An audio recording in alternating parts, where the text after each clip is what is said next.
بسم اللہ الرحمن الرحیم۔ عزیز طالب علموں، السلام علیکم۔ امید تو ہے کہ آپ خیریت سے ہوں گے۔ آج سال اول کلاس فرسٹ ایئر، آج کا ہمارا لیکچر ہے دوستی کا پھل۔ شفیع عقیل اس کے مترجم ہیں۔ یہ ایک لوک داستان ہے۔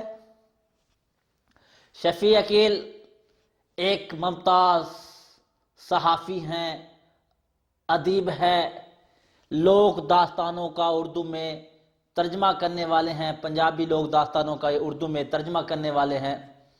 شفیع عقیل اس سبق کے ذریعے ایک بہت ہی پیارا پیغام دینا چاہتے ہیں کہ دوستی کیا ہے، دوستی کی اہمیت کیا ہے۔ سب سے پہلے تو آپ کو بتاتا چلوں کہ یہ ایک لوک داستان ہے۔ لوک داستان ایسی داستان کو کہتے ہیں، ایسی کہانی کو کہتے ہیں، ایسے قصے کو کہتے ہیں جو سینہ بہ سینہ منتقل ہوتے ہیں، نسل در نسل آگے پہنچتے ہیں۔ یہ نامعلوم مصنفین ہوتے ہیں، ان کا کوئی مصنف نہیں ہوتا۔ قوم کے عقائد، رسم و رواج کا اظہار ہوتا ہے، انتہائی سبق آموز اور نصیحت پذیری ہوتی ہے، اور اعلیٰ اقدار کو فروغ دیا جاتا ہے اس کے اندر۔ تو یہ بھی ایک دوستی کا پھل، اس کا MCQ میں اکثر پوچھا جا سکتا ہے کہ دوستی کے پھل کا ماخذ کیا ہے، تو اس کا ماخذ ہے پنجابی لوک داستانیں۔ سبق کا عنوان ہے دوستی کا پھل۔ تو دوست کیا ہے؟ دوست بہت ہی کسی نے کیا خوبصورت ترجمہ کیا دوست کا، دال واو سین تے کہ دال سے دیانتدار ہو، واو سے وفادار ہو، سین سے سچا ہو، اور تے سے تابعدار ہو۔ ایسا دوست اور ایسے دوست قسمت والوں کو ملتے ہیں۔ بہت ہی خوش قسمت لوگ ہوتے ہیں جن کو اچھے دوست ملتے ہیں، مخلص دوست ملتے ہیں۔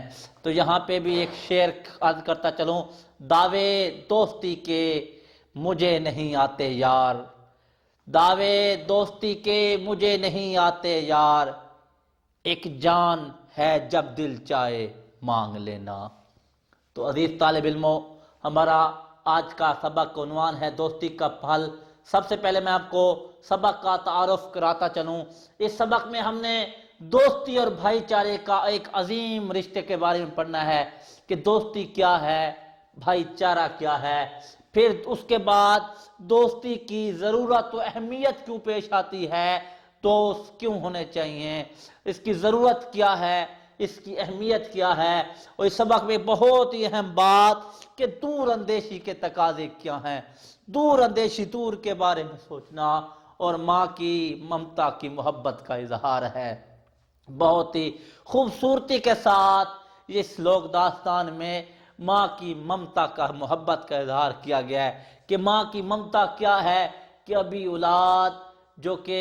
اولاد ابھی ماں کی شکم میں ہوتی ہے، یا کسی بے جان کی ہو، چاہے وہ انڈوں میں ہو، جس طرح یہاں پہ سبق میں جہاں کبوتروں کا ذکر ہے کہ جان کبوتری کے انڈے میں جب وہ اس کا بچہ موجود ہوتا ہے تو اس سے اپنے انڈے کو بچانے کی بھی کتنی فکر ہوتی ہے۔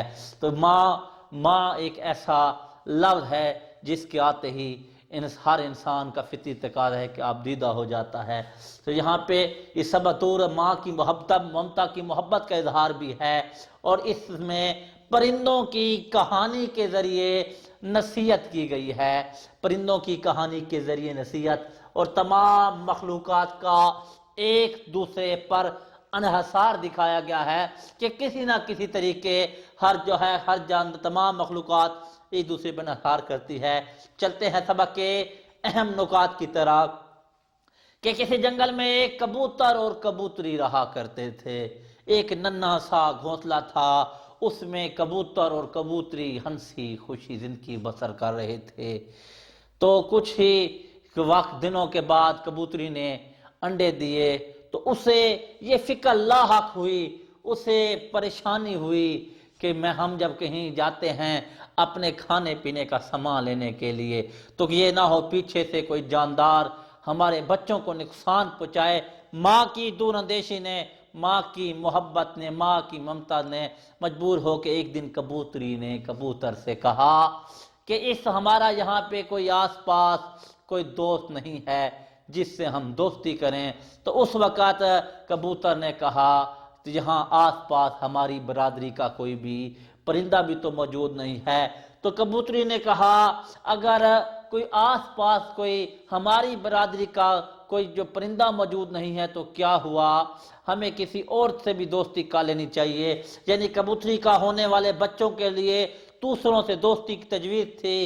کبوتر نے کبوتری کی یہ بات سنی تو اسے اس کی یہ تجویز پسند آئی کہ کبوتری کی یہ دور اندیشی کہ اکیلا جاندار کسی کام کا نہیں ہے، تو پھر اس نے کبوتری کی بات کو سوچا اور پھر اسی قریب ہی خیال آیا کہ قریب ہی ایک درخت پہ گدھوں کا جوڑا رہتا ہے۔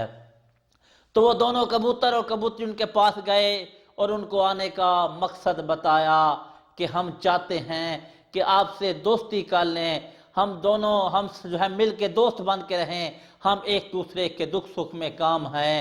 تو گدھوں نے کہا بہت خوبصورت جملہ کہ ہمسائے تو ماں جائے ہوتے ہیں، ہمسائے سگوں جیسے ہوتے ہیں، تو ہمیں آپ کے آنے سے بڑی خوشی ہوئی، ہمیں یہ دوستی منظور ہے، ہم انشاءاللہ ایک دوسرے کے دکھ درد میں کام آئیں گے، ایک دوسرے کا ساتھ دیں گے۔ اس وقت گدھوں نے کہا ایک سانپ پاس ہی ایک بل میں ایک سانپ رہتا ہے، تو کیوں نہ ہم اس سانپ سے بھی دوستی کر لیں۔ پھر کبوتر کبوتری اور گدھوں کا جوڑا جب سانپ کے پاس پہنچا تو سانپ کو اپنے آنے کا مقصد بتایا کہ ہم تجھ سے دوستی کرنا چاہتے ہیں، ہم اب دوستی کرنا چاہتے ہیں۔ سانپ نے کافی دیر سوچا اور کافی دیر سوچ و بچار کے بعد فیصلہ کیا کہ مجھے آپ کی دوستی منظور ہے، انشاءاللہ تعالی آپ مجھے ہر مشکل میں اپنے ساتھ پاؤ گے۔ مطمئن ہو کر اطمینان کے ساتھ کبوتر کو کبوتری اور گدھے اپنے جو گھونسلوں میں چلے گئے۔ یوں ہی وقت گزرتا رہا، زندگی گزرتی رہی۔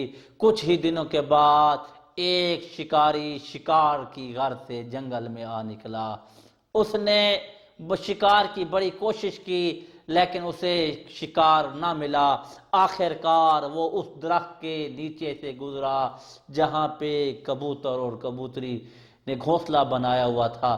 اس نے اپنی تدبیر کے ذریعے اپنے تجربے کی بنیاد پہ اندازہ لگا لیا کہ اس گھونسلے میں ضرور کوئی جاندار موجود ہے۔ رات ہو چکی تھی، اندھیرا چھا رہا تھا، تو اس نے آگ روشن کی اور درخت پہ چڑھنا شروع کر دیا۔ تو کبوتر اور کبوتری نے یہ دیکھا تو پریشان ہو گئے۔ کبوتر نے کہا میں بھی جا کے اپنے دوستوں کو بتاتا ہوں، تو کبوتری نے کہا نہیں، پہلے ہمیں خود کوشش کرنی چاہیے، یعنی اپنی مدد آپ کا اسے کہا۔ خدا نے آج تک اس قوم کی حالت نہیں بدلی، نہ ہو جس قوم کو خیال آپ اپنی حالت کے بدلنے کا۔ کبوتری نے جب یہ کہا کہ پہلے خود کوشش کرنی چاہیے تو دونوں اڑ کے ادھر گئے اور ساتھ ہی تھوڑے سے فاصلے موجود جھیل سے اپنے پروں میں پانی بھر کے لے کے آئے اور جو اس نے شکاری نے آگ جلائی تھی اس پہ پانی ڈال دیا۔ پھر دوبارہ جب شکاری نیچے آیا اس نے دوبارہ آگ روشن کی اور دوبارہ اوپر چڑھنے لگا۔ پھر اسی طرح کبوتر اور کبوتری گئے اور انہوں نے جو ہے دوبارہ جو ہے پانی ڈال دیا۔ اب کی بار اسے غصہ آیا اور اس نے زیادہ خشک لکڑیاں اکٹھی کیں اور زیادہ تیزی سے آگ کو روشن جلایا۔ کبوتری نے یہ صورتحال دیکھی تو اس نے کہا اب شکاری جو ہے زیادہ آگ روشن کر رہا ہے، اب ہمیں ساتھیوں کو بتانا چاہیے۔ پھر وہ کبوتر اور کبوتری گدھوں کے پاس گئے اور یہ چاروں اڑ کے جھیل پہ گئے اور چاروں اپنے پڑوں میں کبوتر کبوتری گدھ اور اس کی جو ہے وہ پانی لے کے آئے۔ تو انہوں نے آگ پہ پانی ڈالا، آگ پھر بجھ گئی۔ پھر ایک بار پھر شکاری کو مایوسی کا سامنا کرنا پڑا، تھک ہار کر جو ہے وہ نیچے اترا اور اس نے رات وہیں بسر کرنے کا سوچا اور کہا صبح ہوگی آرام سے شکار کر کے چلا جاؤں گا۔ اب کبوتر اور کبوتری نے دیکھا کہ یہ شکاری تو کسی طرح اپنے جو ہے کام عادت سے اپنے کام سے باز نہیں آ رہا، وہ چاہتا ہے کہ ضرور شکار کرے، ہمارے بچوں کو نقصان پہنچائے۔ تو انہوں نے ایک سانپ سے مدد لینے کا فیصلہ کیا۔ وہ سانپ کے پاس گئے تو سانپ نے کہا آپ بے فکر ہو کے چلے جاؤ۔ دونوں سانپ کی امید پہ چلے گئے۔ صبح ہوئی تو شکاری خوشی خوشی اٹھا، آنکھیں ملتا ہوا اور درخت پہ چڑھنے لگا۔ ابھی وہ درخت پہ چڑھا ہی تھا کہ اس نے دیکھا کہ درخت کے تنے کے ساتھ ایک اژدہا سانپ لیٹا ہوا ہے۔ تو اسے یہ دیکھ کر وہ حواس باختہ ہو گیا، پریشان ہو گیا۔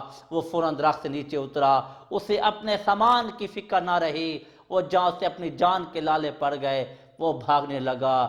کبوتر اور کبوتری نے سانپ کا شکریہ ادا کیا۔